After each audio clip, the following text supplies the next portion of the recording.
नमस्कार दोस्तों।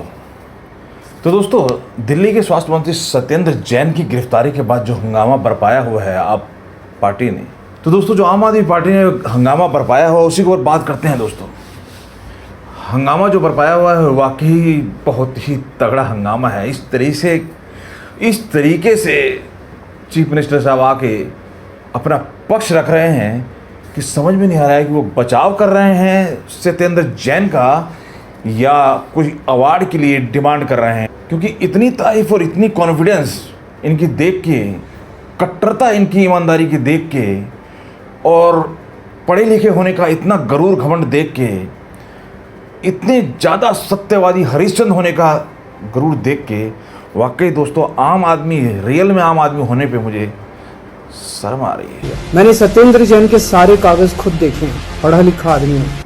हम लोग कैसे आम आदमी हैं जो हम कॉन्फिडेंस से नहीं कह सकते कि जी बिल्कुल हमने पूरे जीवन में बिल्कुल कोई बेईमानी नहीं की है, बिल्कुल कट्टर ईमानदार हैं। तो दोस्तों इन्हीं के ऊपर बात करते हैं आज की वीडियो में। वाकई इनकी कट्टर ईमानदारी बहुत काट रही है लोगों को। किस तरीके से हर मुद्दे के ऊपर अलट पलट चलता रहता है इनका। जिस चीज़ को ना कहेंगे उसी को हाँ कहेंगे। और यदा कदा आपने देखा है कई बार चीफ मिनिस्टर की जब भी मीटिंग हुई, कॉन्फ्रेंस हुई है, नेशनल टीवी पे लोगों ने देखा है कि इस तरीके से मस्त राम मस्ती में और आग लगे बस्ती में, तो उस तरीके की चीज़ें भी हमने देखी हैं।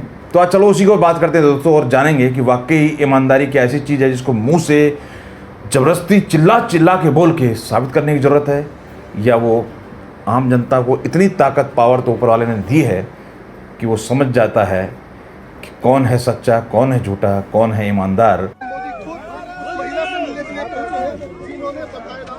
क्या नाम बेटा? खुद बनाती हो? कितने दिन में बनाए? एक दिन में। अच्छा, कहाँ रहती हो? यही शिमला में। शिमला में।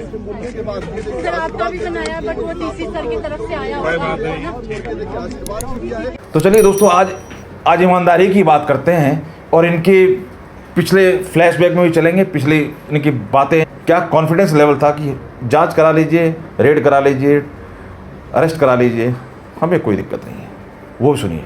तो बीजेपी की केंद्र सरकार ईडी के साथ साथ अगर और भी एजेंसीज भेजना चाहिए, सीबीआई है, इनकम टैक्स है, और भी जितनी उनके पास एजेंसी है, दिल्ली पुलिस है, जो जो एजेंसीज भेजना चाहे वो भेज सकती हैं।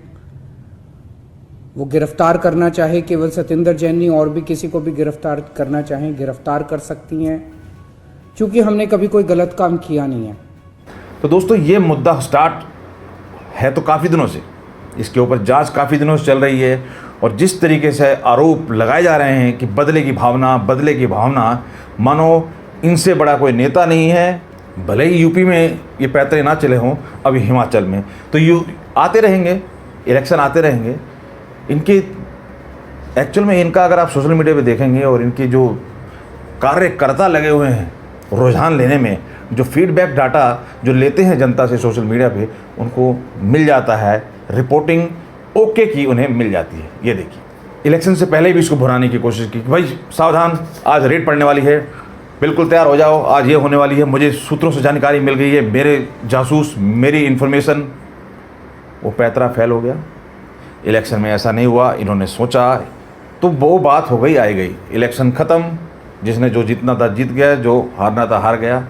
अब 1,000 रुपये मिल रहे हैं और बिजली पानी फ्री है ही। चलिए, लेकिन जैसा कि आप जानते हैं, इन्होंने भी कई बार इंटरव्यू में कहा है कि कोई भी सरकार काम नहीं करती है, एक सिस्टम जो होता है पीछे, सिस्टम काम करता है।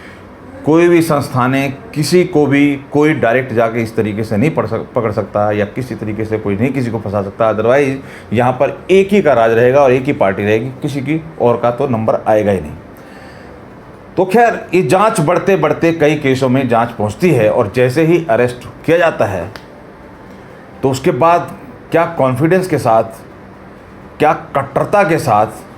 मैंने सत्येंद्र जैन के सारे कागज खुद देखे हैं, पढ़ा लिखा आदमी हूँ, कानून की भी बहुत समझ है। इनके ऊपर लगाए गए सारे आरोप फर्जी हैं, पूरा का पूरा मामला फर्जी है। और किस जज्बे के साथ तारीफ की जाती है कि समझ में नहीं आता है कि बचाव किया जा रहा है कि किसी अवार्ड की, पद्म भूषण, भारत रत्न की डिमांड की जा रही है। तो दोस्तों अब कागज़ में और दिखा देता हूँ कि कागज़ किस तरह से चेक किए जाते हैं इनके द्वारा। इनका ये द्वारा ही किस तरीके से आम जनता के सामने पेपर कैसे चेक करते हैं वो भी देख लीजिए। ये तिजोरी है, मोदी जी के काले धन की इसका ताला तोड़ा है। ये कागज निकले हैं जी मोदी जी के, इसमें सारे भाई खाते हैं। अभी आपके सामने बताऊंगा सारा मैं। तो दोस्तों ये है कागज़ चेक करने का तरीका। और अब आप समझ सकते हैं कि इन्होंने पेपर बहुत दिखाए, अन्ना आंदोलन को कैसे यूज़ किया ये जग जाहिर है।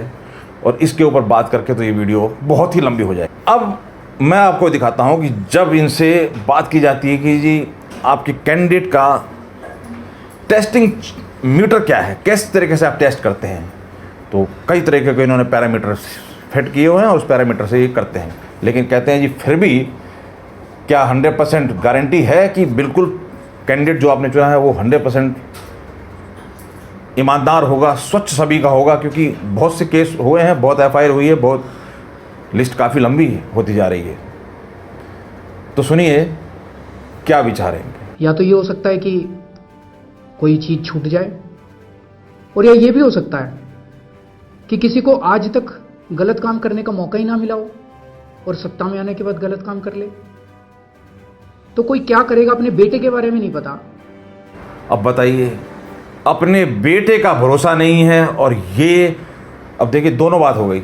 एक तरफ तो कागज़ भी चेक कर लिया इन्होंने, अब उसके बाद कैंडिडेट का भी बता दिया कि भाई किसी का भरोसा नहीं है, हम बहुत जांच करते हैं फिर भी गड़बड़ हो सकती है, बेटे का भरोसा नहीं। हो गया सर। तो जब ये बात इन्होंने की तो हमें आ गया अन्ना जी का ख्याल, क्योंकि अन्ना जी को भी तो भरोसा काफ़ी था इन लोगों के ऊपर। तो चलिए अब अन्ना जी से और पूछ लेते हैं इनके बारे में विचार। अरविंद केजरीवाल से थी, क्या वो पूरी हुई? उसके बारे में जाना है नहीं, ये कीचड़ में क्यों जाना, अच्छी बातें करना। ये कीचड़ है। तो दोस्तों बहुत गहरे घाव दिए हैं। तो अब मैटर दोस्तों समय के पास है। जैसे सुना है ना आपने, मैं समय हूँ, समय ने सब देखा है और समय ही सब दिखाएगा। तो अब इसके अलावा तो कोई ऑप्शन बचता नहीं है, क्योंकि सिस्टम, कानून, संविधान सबके लिए एक है। सबको बोलने का अधिकार है, सबको अपनी बात रखने का अधिकार है, और किसी को भी नेता बनने का, चीफ मिनिस्टर बनने का अधिकार है, चाहे वो कोई भी हो। तो ये इतना कॉन्फिडेंस लेवल दोस्तों, ये कॉन्फिडेंस लेवल बताता है कि इनसे ज़्यादा ईमानदार कोई है नहीं, और जनता बिल्कुल बेवकूफ़ है। सारे ईमानदारी का ठेका इनके पास है, और इनसे ज़्यादा ना कोई पढ़ा लिखा है, ना कुछ समझदार है। अब इन सब चीज़ों से दोस्तों आप एनालाइज कर लीजिए कि वाकई ही इनके चीखने चिल्लाने में कितना दम है, और क्या कॉन्फिडेंस लेवल है कि छूट जाएंगे 8-10 दिन में, कोई चिंता वाली बात नहीं है। तो कानून में तो दोस्तों सारे प्रावधान हैं, छूटने का भी प्रावधान है, पेरोल का भी प्रावधान है, जमानत का भी प्रावधान है, सभी चीज़ों का प्रावधान है। यासीन मलिक के केस में दुनिया देख रही है, और वक्त का इंतज़ार करना तो कोई ज्ञान बापी के भोले बाबा से सीखे। वक्त ही सब दिखाएगा और वक्त ही सच्चाई सामने लाएगा। तो इतनी सी बात दोस्तों इस वीडियो के अंदर, सच चिल्लाने की वजह से इस वीडियो को बनाना पड़ा। आशा करता हूँ आपको वीडियो पसंद आई होगी। अगर वीडियो पसंद आई तो शेयर, लाइक ज़रूर करें, सब्सक्राइब कर लें हमारे चैनल को। हम बात करते हैं ऐसे ही करंट टॉपिक पे। धन्यवाद दोस्तों।